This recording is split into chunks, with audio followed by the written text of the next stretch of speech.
Good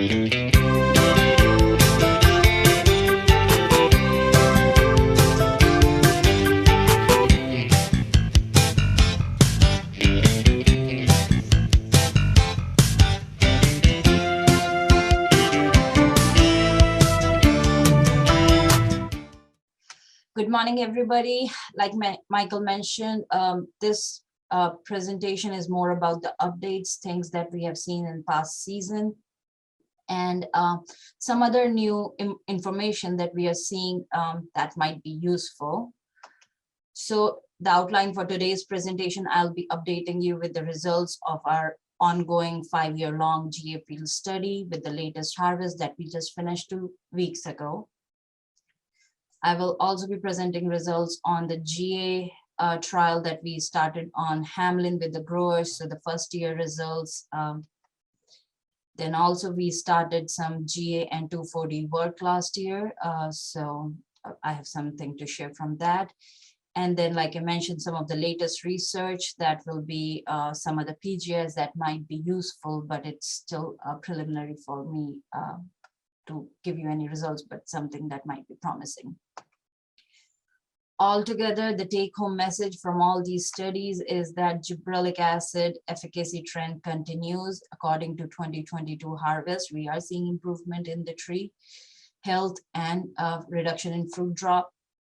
So far, Hamlin are showing a similar trend to Valencia, so which is really promising because we know Hamlin and Valencia have different tree or life cycle patterns. One thing that is emerging again and again is that multiple applications are needed, and the time of application is really critical to see that effect on the plant. 2,4-D plus gibberellic acid application seems promising. And the last thing is the few other PGRs show potential in tree health improvement. So starting with the first study, the Valencia orange field trial that we have been doing since 2016. So we have 5 years of data, yield data on these trees now. You may have seen these results, but now I've updated with the 2022 harvest. So in this study, we have 10-year-old Valencia on swingle trees, and like you know, Valencia have a really long fruit growing period, and at any given time, you have a growing crop on the tree as well as the flower induction period for the next season starts. So you have 2 crops, or the trees getting ready for the next crop when your fruit is growing on the tree. In this study, we had applied gibberellic acid, or we are applying gibberellic acid from September to January timeframe. So we get an application from September to January. So the growing fruit is getting that gibberellic acid application, but also the flower bud induction period is also getting affected. So the next year's flowering capacity would change based on these gibberellic acid application. So you get effect here, and then we make another application in the upcoming year. So the tree flowers or the fruit which have already emerged after the first gibberellic acid application on these fruit are getting second application of gibberellic acid. We have been applying 10 fluid ounce of ProGib LV plus per acre with the surfactant. It's an organosilicone surfactant induced in this study, and we have been pretty consistent with our induced application. And we apply 1 gallon of the total volume per tree. So that's the spray volume. And we have, since it's a small tree plot, we have been using hand sprayer. So the first and the foremost observation that we have had for 5 years is that the GA provides a more synchronized bloom period. So in this graph, you can see the first one is the untreated and the bottom one is the GA treated. We see that the flowering with the gibberellic acid is more concise. It's almost like only 2 weeks long, usually 2 to 3 at the most, but it's pretty concise. And the other response that we see is the reduction in the number of flowers. So almost a 50% reduction in the flowers. And so less flower. Generally, we want pre-HLB, we wanted our trees to pre-HLB, we wanted our trees to flower a lot. But what we have learned over time is that more flower are good, but more in the case of a healthy tree. But for a HLB tree, because the tree is already stressed and it is limited on its source to sink ratio, having less flower is not a bad thing in this particular case. And also whenever we don't have those flowers, the tree makes another leaf and we see improvement in the tree canopy. So here I'm showing you the canopy density, and we have seen that the gibberellic acid trees can maintain their canopy better. We know HLB trees continue to decline in their canopy, but with the use of gibberellic acid, we are seeing a maintenance in the canopy, whereas the control keeps declining. So this is a picture that I've shown before. We have our untreated tree and then our gibberellic acid treated tree. And GA trees have more dense canopy. And we also know that the more canopy you have, less fruit drop you will see. And we see that with the fruit drop results. And this is the latest result of 2022. We do see a significant reduction in the fruit drop in gibberellic acid trees compared to the untreated trees. So almost 50% reduction in the fruit drop. And 14%, if you remember, pre-HLB, 10 to 12% was pretty normal for the fruit drop according to USDA reports. So in this year, we have seen only 14%, so that's really good. Now talking about the yields from 2016 to 2021, I have presented this before. We have seen a consistent improvement, or consistently GA trees producing more fruit than the untreated trees. After 2019, we have seen a reduction in the yield altogether for the grove. And basically in this grove, the soil pH had dropped below 5.5. And we believe that's one of the reasons why the overall yield decline happened after 2019. This is also a good place to for me to mention that gibberellic acid is good for the trees, because if you see, even though the yield declined for the whole grove, the gibberellic acid treated trees maintained a higher yield than the untreated trees. But also another thing to keep in mind is that it's not like that the GA is one and all solution. It's an integrated grove management practice, because even the GA trees did see a decline. It's just they are always performing better than the control. Our recent harvest, we are seeing that still GA trees has more yield, but this year we did not see a significant increase in the yield, although the GA trees are still producing significantly high. Well, they are producing high yield. So now we have 5 years of data, and when we put all the 5 years of data together, this is what the numbers look like. On a 5-year average, our trees are producing almost 50 pounds more fruit per tree. This is what it turns out to be, boxes per acre. And this is what the p-value is for the 5 years. So we are seeing a statistical significant improvement with the gibberellic acid use over 5 years. And if we extrapolated these numbers for per acre, this is what per acre these numbers look like. On an average, the control tree has produced 285 boxes per acre, and the GA trees are producing 360 boxes per acre. That's a pretty remarkable improvement. Economic benefit, Dr. Singerman has helped me with this. I have not been able to update the results with the 22 harvest because we got these numbers only 2 weeks ago.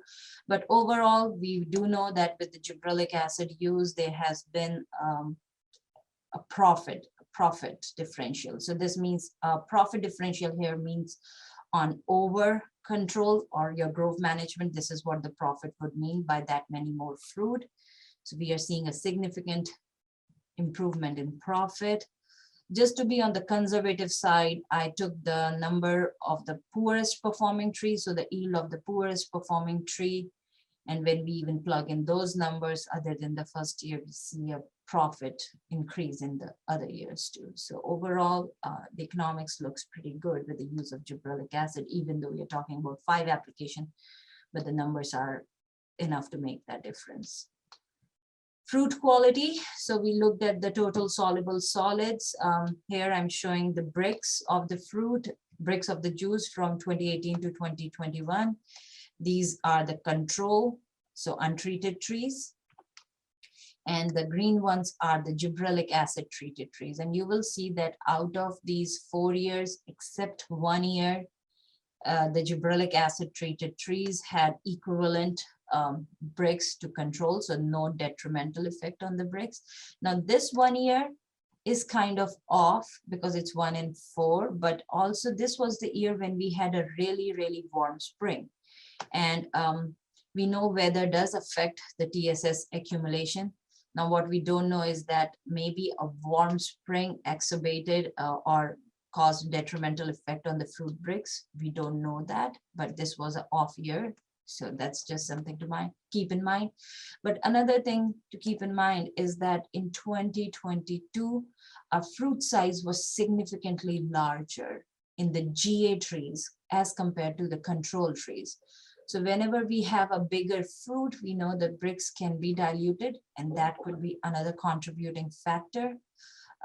We're just looking into it, and we are now looking at every aspect, fruit size, weather, and whatever we can think of to understand if there is a weather effect or it's just a fruit number effect on that bricks. Now 2022, the bricks is here. This is what our bricks looked like, but when we look, and this is what our ratio was. So again, no statistical difference this year. Overall control and GA are performing as far as the bricks and the acid and ratio is concerned pretty consistently. They are similar. So what we see on the tree level, so one thing that we have seen, and we have been looking into more biochemical and molecular regulation of gibberellic acid and how gibberellic acid is helping the tree. In the leaves, what we are seeing is that gibberellic acid is causing improved disease resistance. So that's one of the responses that we are seeing. And in addition, we are seeing that with the use of gibberellic acid, we are seeing in reduction of the hormones that are related to the stress, jasmonic acid specifically. We are seeing that the gibberellic acid is not producing as much jasmonic acid, so the trees are not as stressed as an untreated tree. Similarly, when we look into the fruit, we are seeing that with the use of gibberellic acid, the hormones that are involved in fruit drop or that can contribute to the fruit drop, they are not as much being biosynthesized in the plant. So gibberellic acid is stopping the production or counteracting the production of these fruit drop promoting hormones in the plant. And that is one of the reasons why the fruit is hanging pretty well on these trees. We have seen about 50% reduction in the jasmonic acid, which is one of the hormones that we know can contribute to the fruit drop, and the other hormone, abscisic acid, which is also known to contribute to the fruit drop.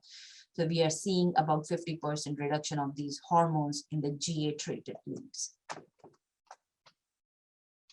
We are also seeing that the gibberellic acid is improving the carbohydrate metabolism in the plant, and we are seeing that this gene that is very much required for photosynthesis and high photosynthesis potential.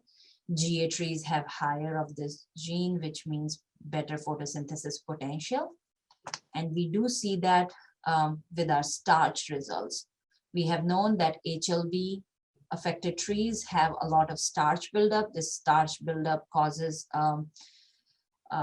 this starch buildup is a problem and can also contribute to the blotchy mottle and reduction in the photosynthesis of the tree. And what we are seeing is that in the GA trees, throughout the year, we are seeing less of the starch. So that means, in simple words, that the GA trees are photosynthesizing more, and they are able to translocate the sugars more. So they are not building it up as a starch in the leaves. They are able to mobilize the sugars to wherever it is needed. So based on this, how is GA helping?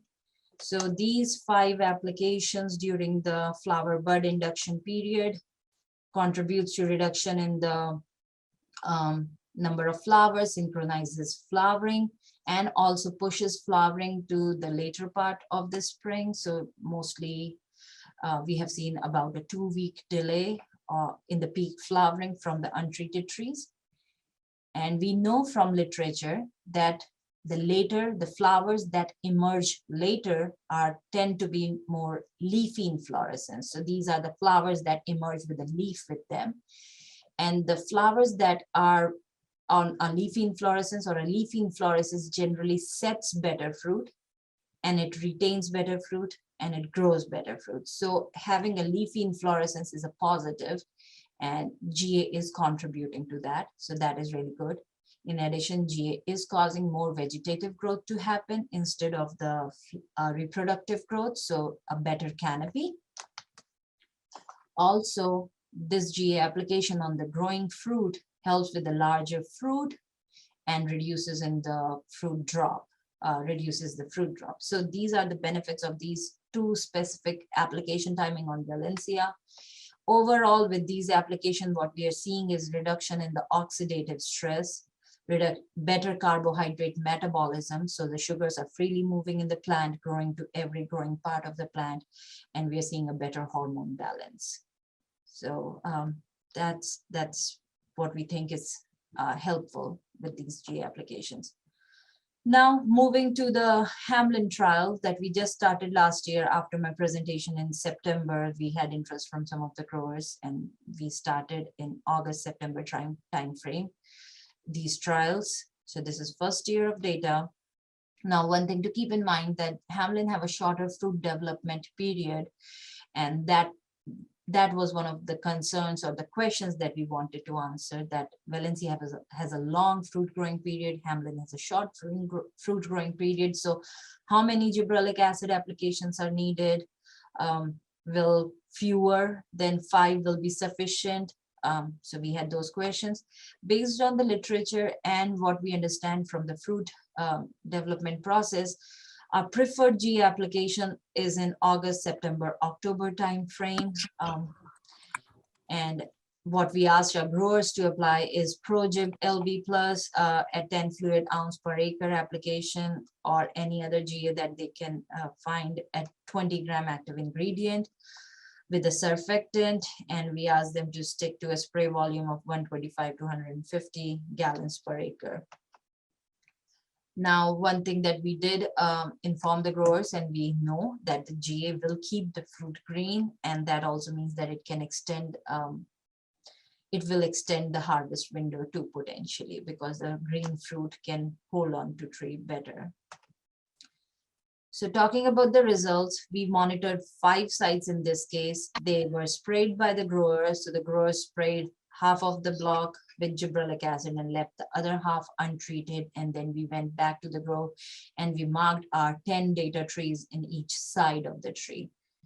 So the first result, fruit detachment force, FDF, fruit detachment force is the force that is required to remove the fruit from the tree or from the branch. Higher the FDF means that the better potential or better, the fruit is hanging on the tree pretty tightly. So higher FDF means a tight fruit that will not drop easily. And we did see that out of 4 data points that we have, gibberellic acid treated fruit had higher FDF, which means it was hanging on the tree pretty tightly compared to the control. When we looked at the fruit drop percent, we only saw difference at the 2 sites compared out of the 4 sites. And one thing just to mention is that the fruit drop is really dependent on the grower when they decide to harvest their crop. So a lot of the growers want to harvest the crop before the actual fruit drop starts. So that's why I think a FDF is a better measurement of the likeliness of a fruit to drop or not. When we looked at the yield, we really did not see any differences in the yield in the first year. There are some numerical differences here and there, but no statistical difference in the yield. And when we look at the Brix, out of the 5 sites, 3 have no statistical difference. In one side, GA has higher Brix, and then the other side, control has the higher Brix. So nothing consistent. I think what we can say is that GA is not deteriorating the Brix at least. So the Brix stays as untreated. And when we look at the fruit size, we did see that one of the sites have had higher fruit size as compared to the untreated.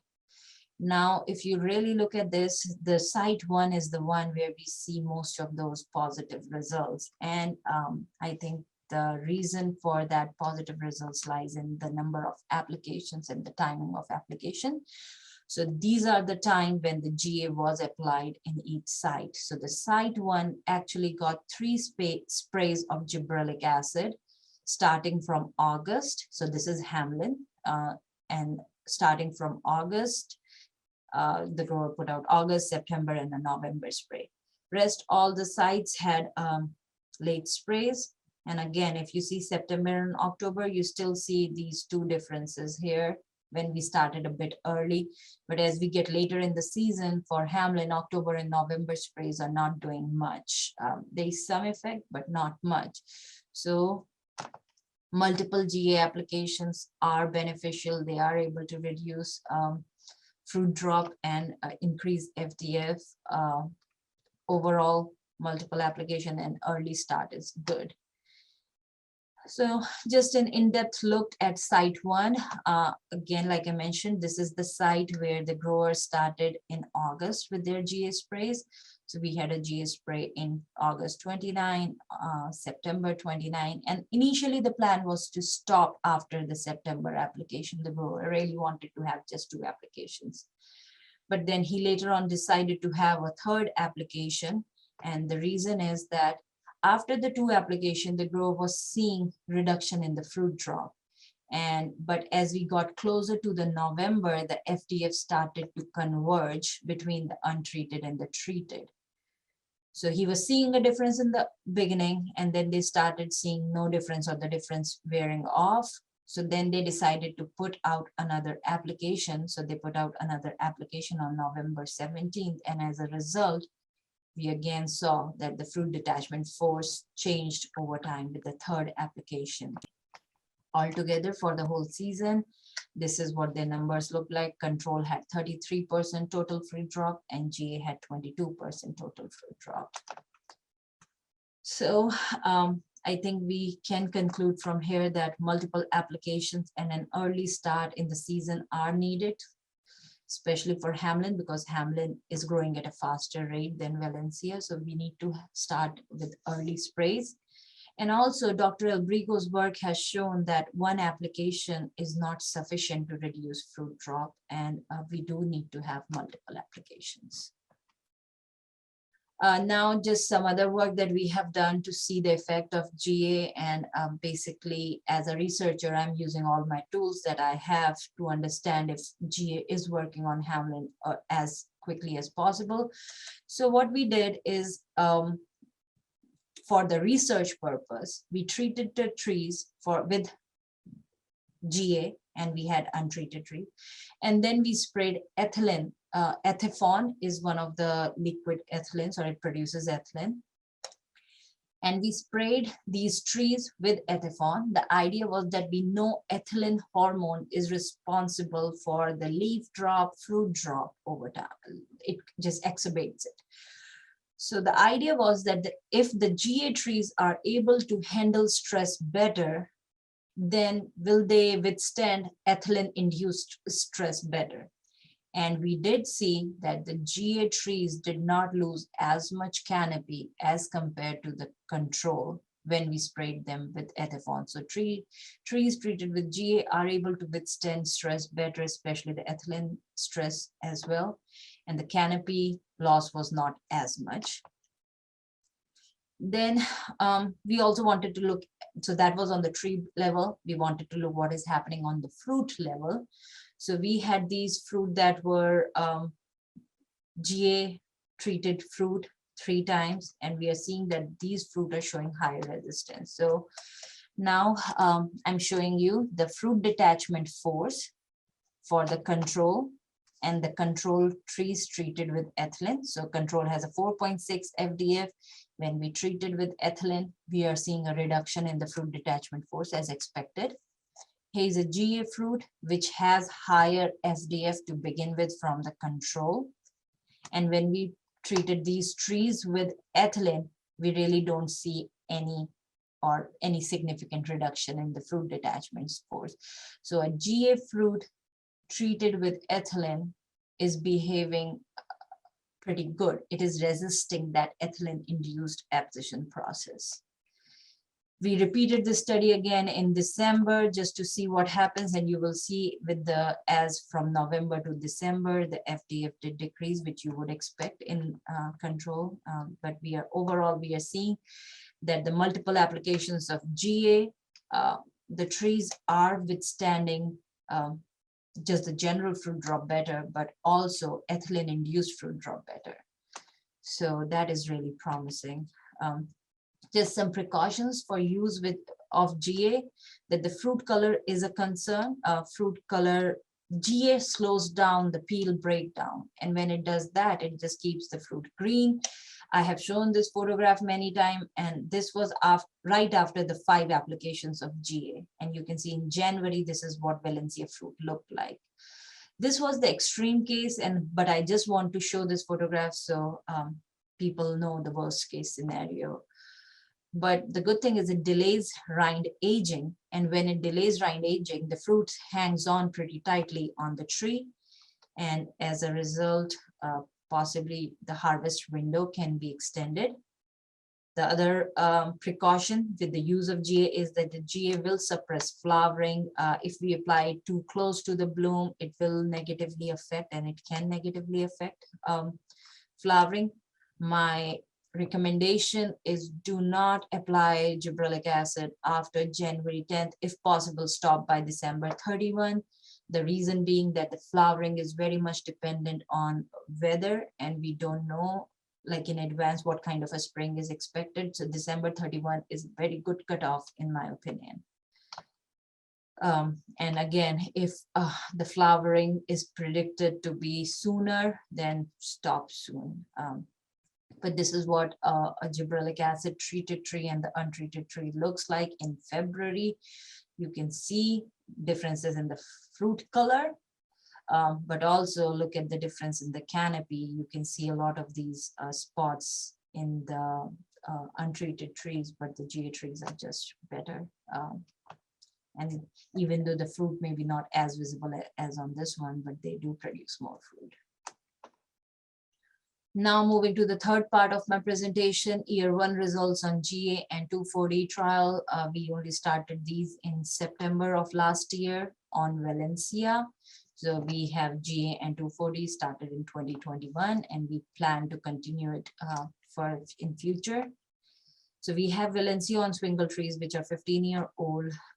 We used 4 treatments in this study. We applied all these treatments in October, November, and December timeframe. So it's Valencia, and we applied in October, November, December. Our 4 treatments are untreated control, Progib 10 fluid ounce per acre with surfactant, 2,4-D 1.2 fluid ounce per acre per application with surfactant, and then the 4th one was a GA plus 2,4-D. We hand sprayed the trees, and we put out about 1 gallon per tree. In this study, we have 8 replicates per treatment, and we have left 2 buffer trees on both sides of the tree. So this is really neat that we do see that with the use of GA and 2,4-D application together, the fruit drop was reduced by 18%. Our control has a 38% fruit drop, and GA plus 2,4-D has this lowest and significantly low fruit drop of only 20%. So that is good. We did not see any differences in the yield, and one of the reasons that I can just say is numerically these numbers are higher, control is lower, but no statistical differences. And the reason could be that the yield is dependent on the canopy size. If you have a bigger tree, they may produce bigger fruit. So we have to take into account the canopy size, which I have not done so far. But when we look at the fruit drop is a proportion of the fruit that drop versus that retain.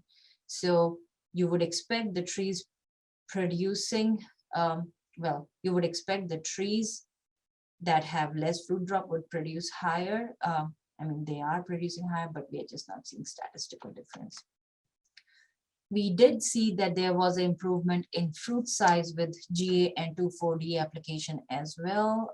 This is GAN2,4-D, so that was significantly higher than the control. And when we look at the Brix to acid ratio, we don't see any changes happening. So no effect of GAN2,4-D on Brix and acid ratio. So in summary, I can say that the GAN2,4-D application seems very promising, and we'll continue monitoring these trees. Now, one thing that I have seen here is that, and just to bring to your attention too, that in this study, we have used only 3 applications of GA, whereas in other studies that I have done, we are doing 5 applications of GA on Valencia. So 3 sprays of GA shows lower efficacy than 5 application. That's just another observation that we have. This study just has only 3 applications. Now moving to the last part of my research, and this is beyond gibberellic acids, something that we are seeing, some new results that we are seeing, and I think that might be of use to the industry, and there could be some interest in using this information to improve your growth management practices. So we have been looking at canopy dieback. We know HLB trees go through a lot of canopy dieback, and as a horticulturist, I've been trying to understand why are we seeing that much canopy dieback. Trees with severe HLB symptoms, we know, show significant canopy dieback, significant fruit drop and canopy are related, and then low yield altogether.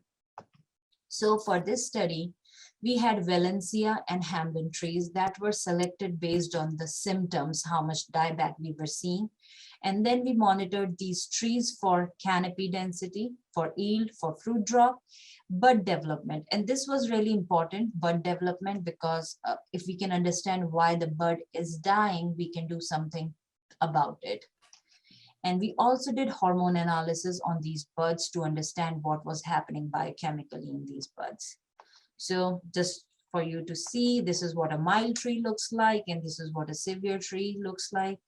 Pretty obvious. The dieback is quite obvious here. So as expected, mild trees have higher yield than severe trees, both in Hamlin and Valencia. No surprises there. And then we also saw that the fruit drop rate increased as the canopy density decreases. We have talked about it before too, that higher the canopy density, less is the fruit drop, and we have been seeing it pretty consistently. So this is now what we did is we tagged branches in November, and we know the spring is when the flush is going to happen, and we wanted to see what is going to happen at the per branch level. So we branched like, we tagged 20 branches per tree, and we were just monitoring how many of these will flush, how many will die. And we saw, as expected, that the severe trees have a significant canopy or the bud dieback happening. So significant bud dieback in severely symptomatic trees as compared to mild. From November to May, you can see almost 20–30% buds on per branch level are dying. And this was more pronounced in Hamlin than in Valencia. So this was at branch level. We also monitored the canopy density. So the first canopy density measurement was done in October of 2019. So that's what these circles are. So here, a lower number of this means a better canopy. And we did see that between October to May, that is a very short period, only 6 months or so, the severe trees become even more severe. The dieback is pretty high on the whole tree level. And it is again more pronounced in Hamlin as compared to Valencia. So canopy density is reduced at a faster rate in severe trees as compared to the mild. So it's one of those things like the poor keeps becoming poorer. Mild trees are doing better than severe, and Hamlin is showing more dieback. So we looked at the biochemical level, and one of the most prominent thing that we saw is that the severe trees show low levels of cytokinin. Cytokinin is a plant hormone that is really essential for the cells to divide and grow. if you have deficiency of cytokinins, the cells don't have the capability to divide as fast and grow. And we saw that the severe trees, these green, have less of that in the spring. That potentially means that the trees are not able to produce enough cytokinin, and that's why they go through more dieback, because they just cannot do anything with those buds since they are lacking in that. So this is what we just found. These are very, even though it says 2019, but we have been, we got these results only a few months back or 6 months back. So then I looked. Now what I'm showing you is the old data. It's a 6-year-old data. That's when I started here. There was a Hamlin reset study I did at that time. And the goal in that study was to improve growth with use of PGRs. So this is a 6-year-old data that I'm showing. And this study, we just sprayed, we sprayed the trees with different PGRs, and we wanted to look at the canopy growth. And we sprayed PGRs at every 45 days for 6 months. And we saw these two hormones or plant growth regulators, Stimplex, which is a seaweed extract and contains cytokinin, and Ascend, which is a combination of auxin G and cytokinin, showed improvement. Here is the canopy, increase in canopy volume in 6 months. Our control is on the low side, and Stimplex and Ascend performed really well as compared to the control. We also looked at the SPAD value. SPAD value tells you how green the leaf is, the greenness or the chlorophyll level in the leaf, which will mean more the chlorophyll, more the photosynthesis. And we saw that Stimplex had highest chlorophyll level, and Ascend was not statistically different, but there was some improvement in the chlorophyll. Again, this was just a 6-month study. I did not do anything further than that, but now knowing what we're seeing about the cytokinins, I think it's just, it may help you in making few decisions if you decide to play with any of these PGRs. Here's a control. This is what the Stimplex trees looked in 6 months, and then this is what the Ascend trees look like. So we did see improvement. Now there's another study which is not about the PGRs, but another study that is showing us the use or the importance of cytokinins. So in another study, we have seen that treatments that improve cytokinin levels in the leaves show improvement in fruit and yield. This study was done on Sugarbell and Tango on 10-year-old trees. And we had applied foliar treatments of potassium and boron every 45 days for 2 consecutive years. And after 2 years, we did see that in both cultivars, potassium and boron treatment showed a significant improvement in the yield and significant improvement in the fruit diameter. Overall, the fruit, there was a higher proportion of fruit that were larger than 2.5 inches in this K plus B treatment.